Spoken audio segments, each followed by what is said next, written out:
Hello, and welcome to a quiet journey back in time. Tonight, we'll open a door to a world once lost, now rediscovered through the art of storytelling. Perhaps you're cozy in bed, or simply letting the day's last hours drift by. Either way, I'm honoured to have you here. Let me know in the comments where you're listening from. Are we continents apart, or just a few time zones away, listening as the stars emerge? If you enjoy resting to soft-spoken tales and thoughtful history, be sure to subscribe. There's so much more to uncover together. Medieval castles were built with one brutal truth in mind: to make entry lethal for any unwanted guest. Every stone, every passage, every room was crafted to funnel attackers into meticulously planned traps, leading them to their doom. But the horrifying truth is these death traps weren't just for enemy soldiers. They were equally deadly to those who called them home. The medieval world was a place where death lurked everywhere, and nowhere was this clearer than within a castle's supposedly safe walls. From the moment you crossed the threshold, you entered a realm where a single misstep could send you plummeting to your death, where disease festered in damp corridors, and where the very air you breathed could carry the seeds of your destruction. Over the next few episodes, we'll explore the 12 most deadly aspects of medieval castle life. We'll uncover how grand entrance halls became elaborate killing fields, how spiral staircases turned into death traps for both defenders and attackers, and how primitive sanitation systems transformed these mighty fortresses into breeding grounds for mankind's deadliest diseases. But before we dive into the specific ways death stalked these stone fortresses, we need to understand the world that built them. The medieval period, roughly spanning from the 5th to the 15th centuries, was an era of almost constant warfare, political instability, and technological limits that made daily survival a monumental challenge. In this violent world, castles emerged as the ultimate expression of military architecture. They weren't built for comfort or convenience, they were built to kill. Every feature, from window placement to doorway width, was calculated to maximize defensive advantage and create as many opportunities as possible to eliminate intruders. The first thing that strikes you when approaching a medieval castle is its deliberate intimidation. These structures were designed to project power and inspire fear even from a distance. The massive walls, often 20 feet thick or more, weren't just defensive barriers. They were psychological weapons meant to demoralize attackers before they even reached the gates. Take Caerphilly Castle in Wales, for example. Built in the 13th century, this fortress covers over 30 acres and is surrounded by an elaborate system of water defences. The castle appears to rise directly from the lake itself, creating an almost supernatural impression of impregnable strength. This visual impact was entirely intentional. Medieval architects knew that the fear generated by their castle's appearance was often their first and most effective line of defence. But the psychological warfare began long before you reached the castle walls. The approach to any well-designed medieval fortress was a carefully choreographed journey through increasingly dangerous terrain. Roads leading to castles were deliberately built to force visitors into vulnerable positions, winding through marshes, along narrow causeways, or up steep hillsides where defenders could rain down death from above. The outer defences of a castle were designed as a series of concentric death traps, each more sophisticated than the last. Beyond the main walls lay the outer ward, a deceptively open space that was actually a carefully prepared killing ground. Here, attackers would find themselves trapped between the outer palisade and the main castle walls, exposed to crossfire from multiple directions with no cover and no escape route. Medieval engineers were masters of what we might now call psychological manipulation through architecture. They understood that fear and confusion were their greatest allies in defending a castle. The layout of these fortresses was deliberately maze-like, designed to disorient and separate attacking forces, while channeling them into predetermined killing zones. Consider the entrance to a typical 13th century castle. You might think the main gate would be the most heavily fortified point, and you'd be correct, but not in the way you might expect. The gatehouse wasn't just a barrier to keep people out. It was an elaborate trap designed to capture and methodically eliminate anyone who managed to breach the outer defences. A standard castle gatehouse was a complex multi-storey structure that could house dozens of defenders. These weren't simple doorways with heavy doors. They were sophisticated military installations equipped with multiple layers of defensive systems. A typical gatehouse might feature a drawbridge over a water-filled moat, followed by a portcullis, a heavy iron grating that could be dropped to trap attackers. Then another drawbridge over a dry moat or pit, followed by massive wooden doors reinforced with iron, and finally another portcullis. But the true genius of castle defence lay not just in these obvious barriers, but in the killing zones created between them. Imagine you're part of an attacking force that has somehow managed to lower the first drawbridge and raise the first portcullis. You rush forward into what appears to be the entrance passage, only to find yourself trapped in a narrow corridor with walls rising 30 feet on either side.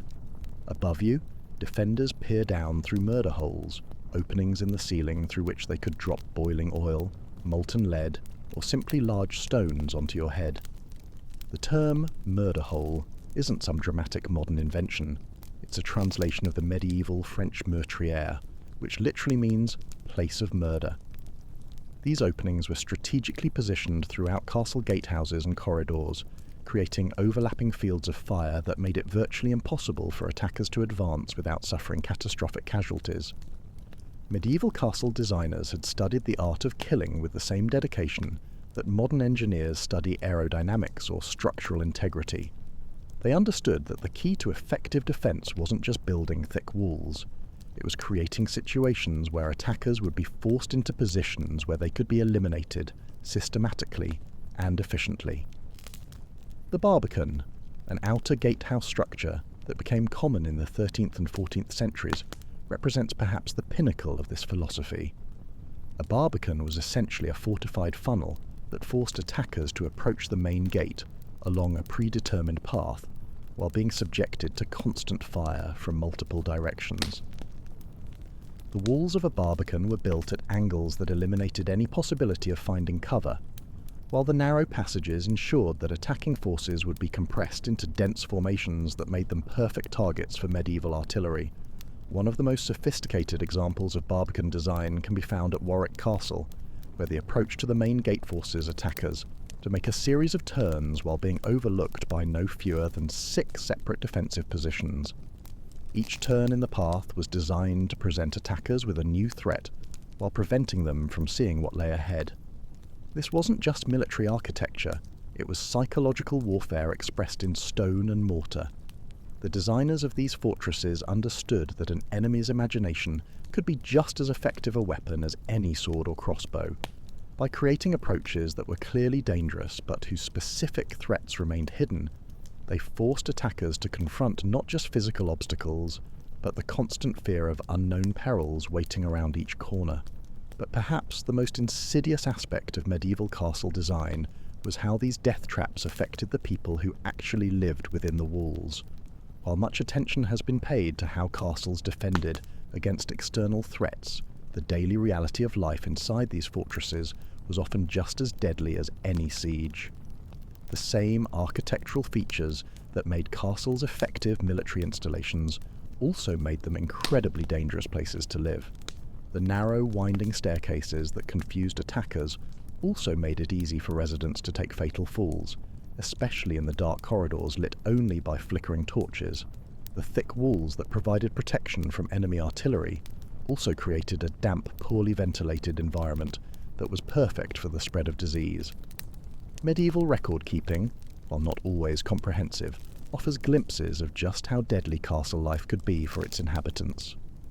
Chronicles from the 13th and 14th centuries are filled with accounts of nobles and servants who met their deaths through accidents directly related to their home's defensive features. Take the tragic case of William de Braose, a powerful Norman lord who fell to his death from the walls of his own castle in 1230.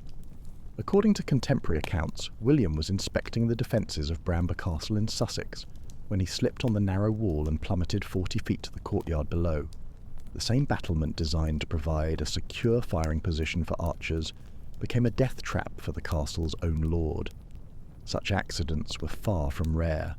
The defensive architecture that made castles formidable military installations also created countless opportunities for fatal mishaps. Spiral staircases designed to favour right-handed defenders fighting their way down were treacherous for anyone carrying loads or moving quickly in poor light. The narrow arrow loops that provided protected firing positions also created dangerous protrusions that could catch clothing or cause people to lose their balance. Perhaps most deadly of all were the castle sanitation systems, or rather, the lack thereof. Medieval castles were essentially self-contained cities that might house hundreds or even thousands of people during sieges.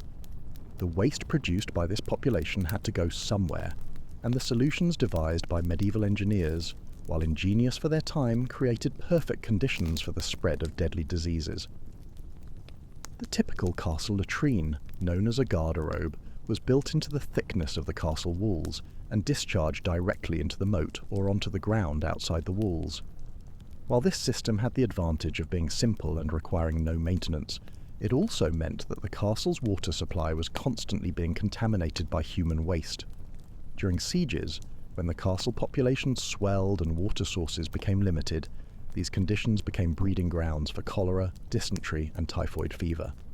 The Black Death, which swept through Europe in the 14th century, found perfect conditions for transmission within castle walls.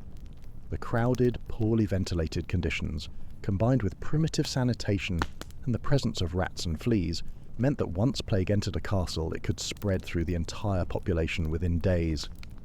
Contemporary accounts describe entire castle garrisons being wiped out, not by enemy action, but by disease. The Chronicle of Moe Abbey records that in 1349, the great castle of Skipton was left with but 3 men alive, all others having perished of the pestilence.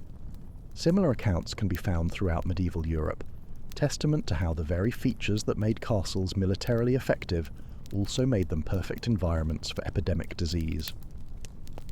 The irony of medieval castle design becomes even more apparent when we consider how these fortresses affected the mental health of their inhabitants. The same isolation that provided security from external threats also created conditions of psychological stress that could be just as deadly as any physical danger. Medieval castles were designed to be self-sufficient during extended sieges, which meant that their inhabitants often lived in virtual isolation for months or even years at a time. The thick walls that kept enemies out also kept residents in, creating an environment that modern psychologists would recognize as profoundly unhealthy. The limited natural light that filtered through the narrow arrow slits, combined with the constant dampness and poor air circulation, created conditions that we now know contribute to depression and other mental health disorders. Medieval chronicles are filled with accounts of castle residents who suffered from what they called melancholia, a condition that often led to suicide or other self-destructive behaviours. The case of Isabella de Fortibus, Countess of Devon and Lady of the Isle of Wight, provides a particularly poignant example of how castle life could affect mental health. After inheriting several castles following her husband's death in 1262, Isabella became increasingly reclusive, rarely leaving her fortress of Carisbrooke Castle. Contemporary accounts describe her as becoming much given to strange fancies and dark moods, and she eventually died alone in her castle in 1293, having lived the last 30 years of her life in virtual isolation. But the psychological toll of castle life wasn't limited to the nobility. Servants, guards, and other castle residents also suffered from the effects of living in what were essentially stone prisons. The constant threat of violence, combined with the claustrophobic conditions and social isolation, created an environment where mental breakdown was not uncommon. Medieval records speak of castle servants who suffered from what they called castle fever, a condition characterized by violent outbursts, paranoid delusions, and sometimes suicide. Modern historians have suggested that this may have been an early description of what we now recognize as post-traumatic stress disorder or severe depression brought on by the conditions of castle life. The defensive features of medieval castles also created unique forms of accidental death specific to these environments. The concentric design of many castles, with multiple walls and courtyards, created numerous opportunities for people to fall from great heights. The wall walks that connected different sections of the castle were often narrow and lacked proper railings, making them particularly dangerous during bad weather or at night. One particularly deadly feature of many castles was the Great Hall's Gallery, a raised platform that allowed important guests to observe festivities below. These galleries were often built with minimal safety features, and medieval chronicles record numerous instances of people falling to their deaths during feasts and celebrations. The case of Roger Mortimer, Earl of March, illustrates how even the most powerful nobles were not immune to the dangers of castle architecture. In 1398, Mortimer fell to his death from the gallery of his own Great Hall at Wigmore Castle, while attempting to get a better view of a tournament taking place in the courtyard below. The very feature designed to display his power and status became the instrument of his death. Perhaps most insidiously, the water systems of medieval castles created ongoing health hazards that affected every resident. Castles required enormous amounts of water for drinking, cooking, cleaning, and firefighting. But the sources of this water were often contaminated by the castle's own waste systems. Many castles drew their water from wells that had been dug within the castle walls for security reasons. However, these wells were often located dangerously close to the castle's waste disposal systems, creating a constant risk of contamination. The same moats that provided defensive advantages also became stagnant pools of disease-carrying water that could poison anyone who came into contact with them. The Castle of Caerphilly, mentioned earlier for its impressive water defences, provides a perfect example of how defensive water features could become health hazards.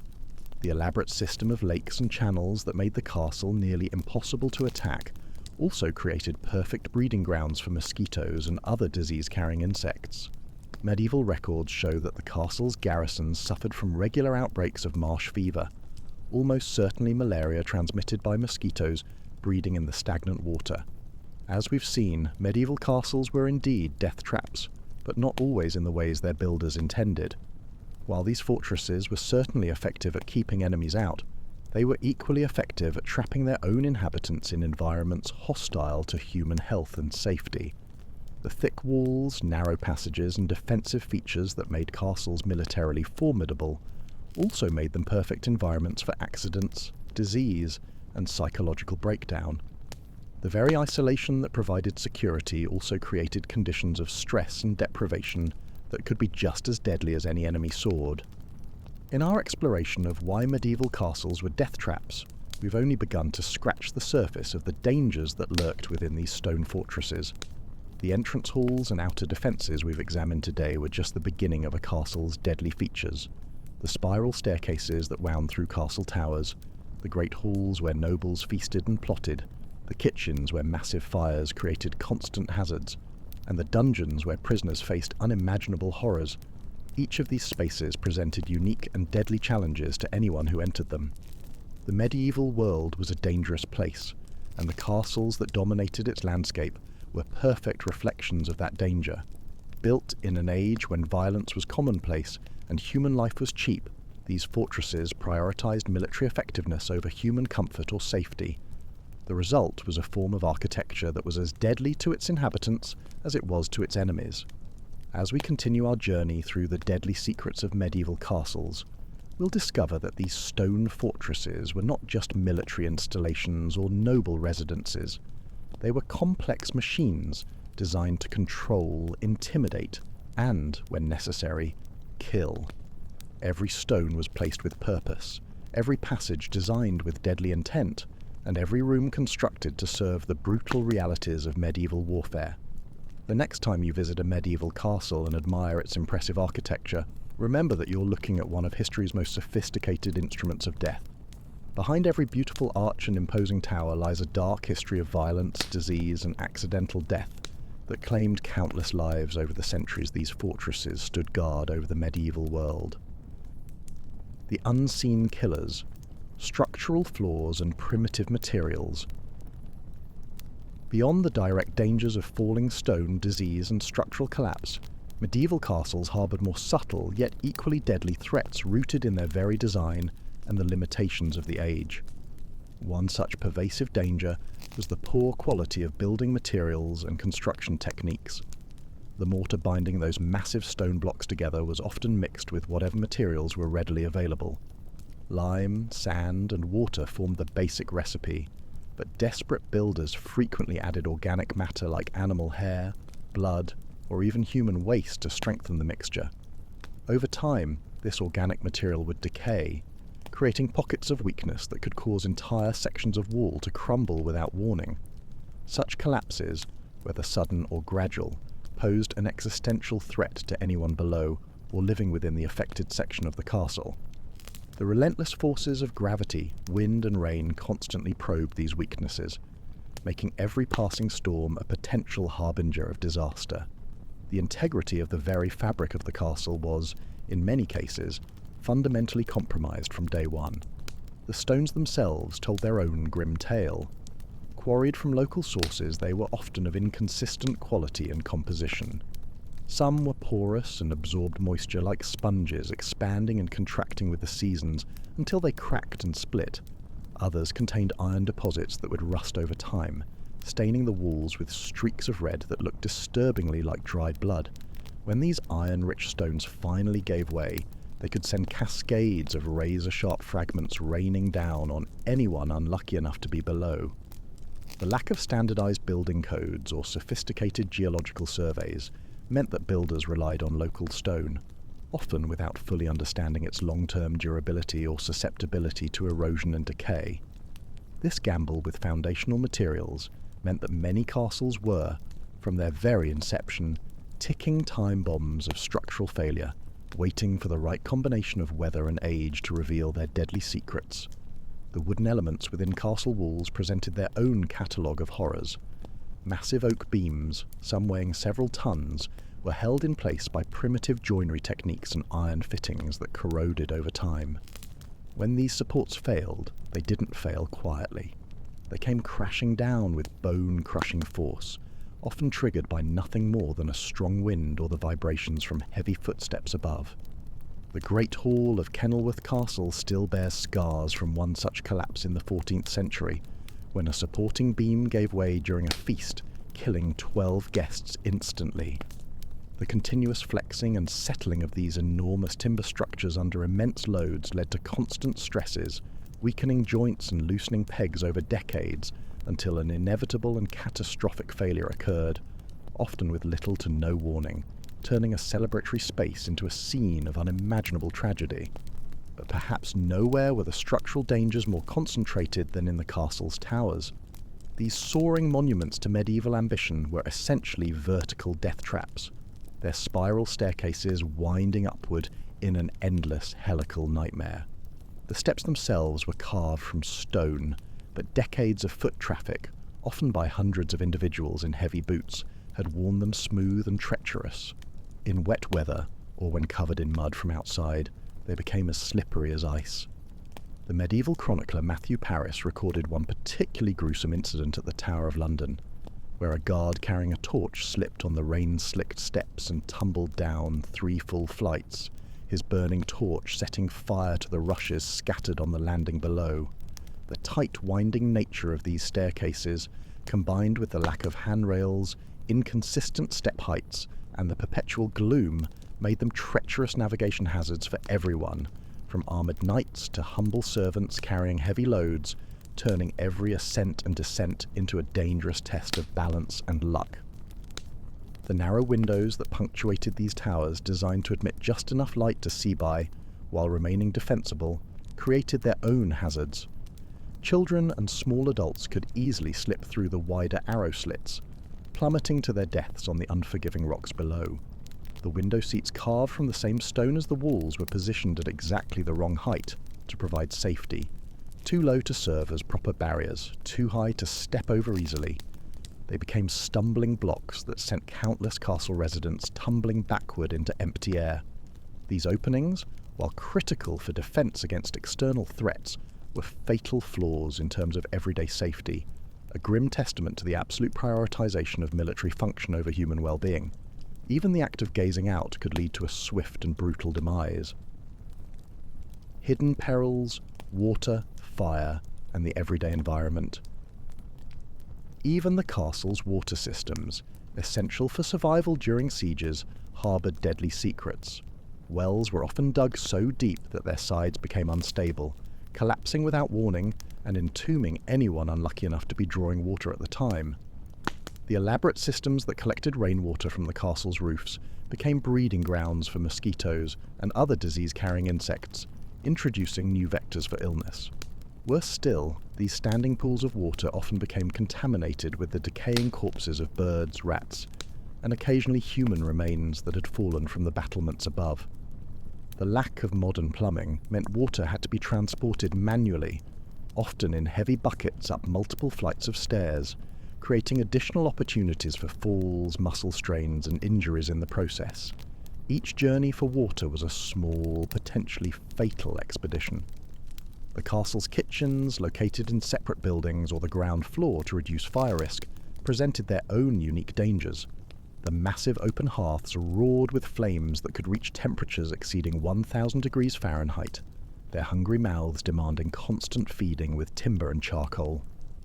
Kitchen servants, already weakened by poor nutrition and exhausting labour, worked in clouds of choking smoke that filled their lungs with soot and ash, leading to chronic respiratory problems. The heat was so intense that cooks frequently collapsed from exhaustion, their bodies unable to cope with the relentless assault of scorching air and billowing smoke. But the fires were only the beginning of the kitchen's deadly arsenal. Enormous cauldrons, some large enough to hold an entire pig, hung suspended over the flames on chains that had been forged decades earlier. Metal fatigue was a concept unknown to medieval engineers, and these chains would snap without warning, sending hundreds of pounds of boiling liquid and scalding metal crashing down upon anyone unfortunate enough to be working below. The stone floors, perpetually slick with grease and spilled liquids, became treacherous skating rinks, where a single misstep could send a servant tumbling into the blazing hearth. The chaotic, intense environment of a medieval kitchen, with sharp knives, boiling liquids, and open flames, was a constant theatre of potential disaster, exacerbated by exhaustion, poor visibility, and the primitive tools available. The great halls where castle life centred were perhaps the most deceptively dangerous spaces of all. Their soaring timber roofs, marvels of medieval engineering, were held together by complex networks of wooden joints and iron bolts. Over time, the immense weight of these structures, combined with the stresses of weather and the inherent weaknesses of the materials, would cause the walls to bow outward, creating stress fractures that spiderwebbed through the stone. When these roofs finally collapsed, they did so with such force that they could punch through multiple floors below, creating vertical shafts of destruction that claimed lives throughout the castle. The sheer scale of these halls meant that any failure had widespread, devastating consequences for anyone below, transforming a space of communal gathering into a mass grave. The floors themselves were another source of constant peril. In the finest castles, they might be covered with elaborately painted tiles, but these decorative surfaces became treacherously slippery when wet, leading to dangerous falls. More commonly, floors were simply packed earth covered with rushes or straw. This organic matter, mixed with spilled food, human waste, and the blood from countless small injuries, created a festering carpet that harboured disease and concealed dangerous obstacles. Chroniclers tell of nobles breaking their necks after tripping over refuse hidden beneath the floor coverings. These unsanitary and uneven surfaces guaranteed a continuous risk of slips, falls, and infections from open wounds, making simply walking a hazardous activity. The very furniture within these castles was designed more for display and permanence than safety. Massive wooden tables, benches, and chairs were built to last centuries, but their sheer weight made them capable of crushing anyone unfortunate enough to be caught beneath them when they toppled. The great chair in the hall at Warwick Castle, carved from a single piece of oak and weighing nearly half a ton, was said to have killed 3 earls over the course of 2 centuries, each crushed when the ancient wood finally gave way beneath them. These immovable, often cumbersome objects were hazards in themselves, particularly in dim light or during crowded events, posing a blunt, inescapable threat. Perhaps most insidiously dangerous were the castle's decorative elements. Tapestries hanging on cold, damp stone walls might seem harmless, but they were death traps waiting to happen. Woven from wool and treated with various chemicals to preserve their colours, they were essentially enormous candles waiting for a spark. When they caught fire, they burned with terrifying speed, filling rooms with thick, toxic smoke and creating walls of flame that blocked escape routes. The heavy metal rings and rods used to hang these tapestries frequently pulled free from crumbling mortar, sending yards of burning fabric cascading down onto anyone below. What was meant to be beautiful and insulating became an inferno. The iron braziers used to heat these vast, often drafty spaces were equally treacherous.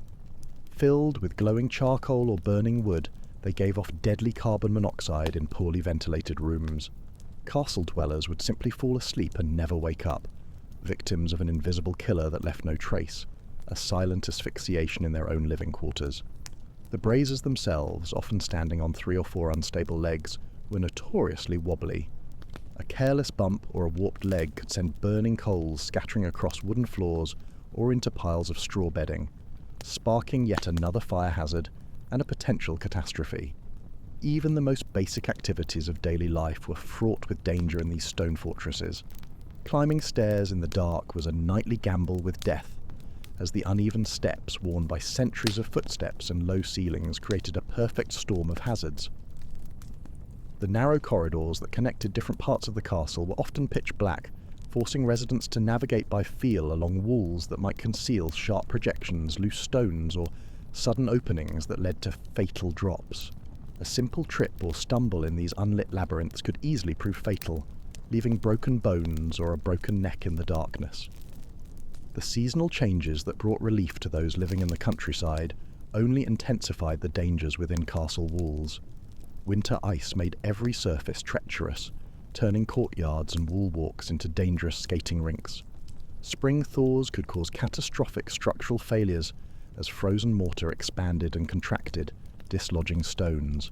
Summer heat would cause the iron fittings throughout the castle to expand, sometimes bursting through the stone that contained them, creating new weaknesses. Autumn storms would send loose stones tumbling from the battlements and tear away sections of roof that had been weakened by years of weather. The very elements that shaped the landscape outside also constantly worked to dismantle the castles themselves, turning them into dynamic, dangerous environments. Yet, for all these dangers, medieval people continued to build and inhabit these stone fortresses, driven by the harsh realities of their violent age. They accepted the risks because the alternatives were often worse. A castle might be a death trap, but it was also the only refuge available in a world where warfare was constant and survival uncertain. The very features that made these structures so dangerous to their inhabitants also made them formidable barriers to their enemies, a trade-off they grimly accepted. The all-encompassing threat of disease and vermin. Beyond the myriad physical dangers and structural flaws, medieval castles were fertile ground for an array of diseases, a silent, relentless enemy that claimed countless lives. The primitive sanitation systems we discussed earlier were just the tip of the iceberg. The lack of understanding of germ theory meant that hygiene, as we know it, was virtually non-existent. Waste from guardrobes discharged directly below the castle, festering in moats or open pits, creating a putrid miasma. This attracted swarms of flies and other disease-carrying insects that would then carry pathogens directly back into the living quarters, landing on food, drink, and human skin. The sheer density of the castle population during sieges compounded this problem dramatically. Hundreds, sometimes thousands of people, soldiers, servants, noble families and their retainers, would be crammed into a relatively small, poorly ventilated space. This created ideal conditions for airborne diseases to spread like wildfire. A single cough, sneeze, or an infected individual could quickly decimate an entire garrison. With no antibiotics or effective treatments, illnesses like influenza, tuberculosis, measles, and pneumonia could sweep through a castle as effectively as any enemy army. Medieval chronicles often speak of fluxes or fevers sweeping through castles, wiping out entire families or fighting forces in a matter of days, often rendering a strategically vital fortress utterly useless without a single arrow being fired. The castle's reliance on stored food and water during extended sieges also presented enormous, often fatal, health risks. While intended to provide sustenance and resilience, these provisions frequently became contaminated. Grains and other foodstuffs stored in damp, dark cellars were prone to mold and fungal growth, which could produce potent mycotoxins when consumed, leading to severe illness or death. Water, drawn from wells that were inevitably susceptible to runoff from latrines, stables, and animal pens, was a constant source of waterborne diseases. Dysentery, cholera, and typhoid were common scourges, turning the very act of eating and drinking into a gamble with death. The siege of Harlech Castle in the 15th century, for example, saw its defenders decimated more by illness and starvation than by direct combat, a common and agonizing fate for many besieged garrisons. The water of life often became the water of death. Vermin, specifically rats and fleas, were ubiquitous in medieval castles and served as horrifyingly efficient vectors for some of the deadliest diseases known to mankind. The accumulation of human and animal waste, spilled food scraps, and straw bedding created ideal breeding grounds for these creatures. Rats, scurrying through walls, across floors, and into food stores, spread disease directly through their droppings and urine. More famously, they carried the fleas responsible for transmitting the bubonic plague. Once the Black Death entered a castle, its confined, unsanitary conditions, coupled with the high population density, ensured its rapid and devastating spread. There are chilling accounts of castles where only a handful of inhabitants survived. The rest succumbed to the pestilence, demonstrating how the castle, designed to keep danger out, often amplified it within, becoming a macabre monument to the unseen enemy. Even the animal inhabitants of a castle, while essential for daily life and defence, contributed significantly to the overall danger. Horses in stables produced vast amounts of waste, attracting flies and creating noxious fumes. Hunting dogs and guard dogs, while loyal, could turn aggressive, and a bite from an animal in an age before proper wound care and rabies vaccinations was often a death sentence due to infection. Livestock kept within the Outer Bailey during sieges to provide food further exacerbated sanitation problems, turning confined spaces into cesspools of waste and disease. Even the birds kept for sport, like falcons, could carry zoonotic diseases. The close proximity of humans and animals, combined with primitive hygiene, created a perfect ecosystem for pathogens to jump species and decimate the castle population, illustrating a fundamental biological vulnerability. Psychological and social pressures, the silent toll. Beyond the myriad physical dangers and structural flaws, medieval castle life exacted a heavy psychological toll on its inhabitants, a silent, pervasive killer often overlooked. The very isolation that provided security from external threats also created conditions of profound mental stress. During extended sieges, inhabitants might live in virtual isolation for months or even years, cut off from news, family outside, and the natural rhythms of the wider world. This created an environment that modern psychologists would recognize as deeply unhealthy.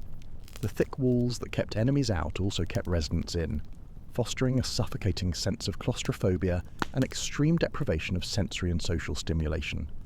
The limited natural light that filtered through narrow arrow slits, combined with the constant dampness, cold, and poor air circulation, contributed significantly to seasonal affective disorder and generalized depression.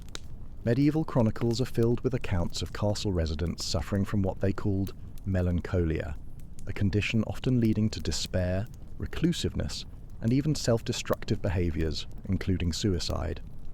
The poignant case of Isabella de Fortibus, Countess of Devon, highlights this. After inheriting several castles following her husband's death in 1262, Isabella became increasingly reclusive, rarely leaving her fortress of Carisbrooke Castle. Contemporary accounts describe her as becoming much given to strange fancies and dark moods, and she eventually died alone in her castle in 1293, having lived the last 30 years of her life in virtual isolation, a prisoner of her own protective walls and her declining mental state. The constant threat of violence, whether from active siege, internal strife, or the Lord's arbitrary justice, created a pervasive atmosphere of anxiety and paranoia. For soldiers, The expectation of brutal, often hand-to-hand combat in confined, chaotic spaces led to chronic stress and trauma. For servants and commoners, the threat of harsh punishment, physical abuse, or simply being caught in the crossfire of noble disputes was ever present, making every day unpredictable and fearful. This constant low-grade fear, combined with extreme physical hardship, poor diet, and sleep deprivation, could lead to what medieval records sometimes described as castle fever, a condition characterized by violent outbursts, paranoid delusions, and even suicide. Modern historians now speculate this may have been an early manifestation of post-traumatic stress disorder, PTSD, or severe clinical depression, brought on by the unique and brutal conditions of castle life, a mental breakdown under relentless pressure. Furthermore, the rigid feudal hierarchy within the castle walls contributed to profound social pressures and inequalities that could be lethal. Life was cheap, especially for the lower classes. Servants were often overworked, underfed, and exposed to the most dangerous tasks with little recompense or recourse. Accidents were common, and deaths from exhaustion, exposure, or untreated injuries were frequent, often unrecorded, and unmourned. Disputes among knights, the lord's arbitrary justice, or the brutality of guards could lead to summary executions or fatal beatings for perceived offences, with no legal protection for the victim. The castle, while a symbol of power, was also a self-contained society where power imbalances could be, and often were, lethal. Betrayal, suspicion, and infighting were not uncommon among the nobility and their retainers, turning the fortress into a gilded cage or a stone prison, even for its most privileged inhabitants, where political manoeuvring and personal vendettas could lead to quiet, murderous ends. As we conclude this grim tour of medieval castles, it becomes abundantly clear that these impressive structures were less fortresses of safety and more intricate, multi-layered death traps. From their deceptive approaches and cunning entranceways to their disease-ridden interiors, hidden architectural flaws, the silent threat of fire and poor air, and the insidious psychological toll they took, every aspect of a medieval castle seemed designed to eliminate life, whether by intentional design for enemies or by sheer unforgiving consequence for its residents. They stand as stone testaments to an era where survival was a daily struggle, and where the very concept of home often carried the chilling whisper of one's own mortality. The grandeur and romanticized image of castles often overshadow the stark, brutal reality of daily existence within their walls, a reality where death was an ever-present companion, a grim fixture of medieval life, proving that sometimes the greatest danger lies not outside, but within.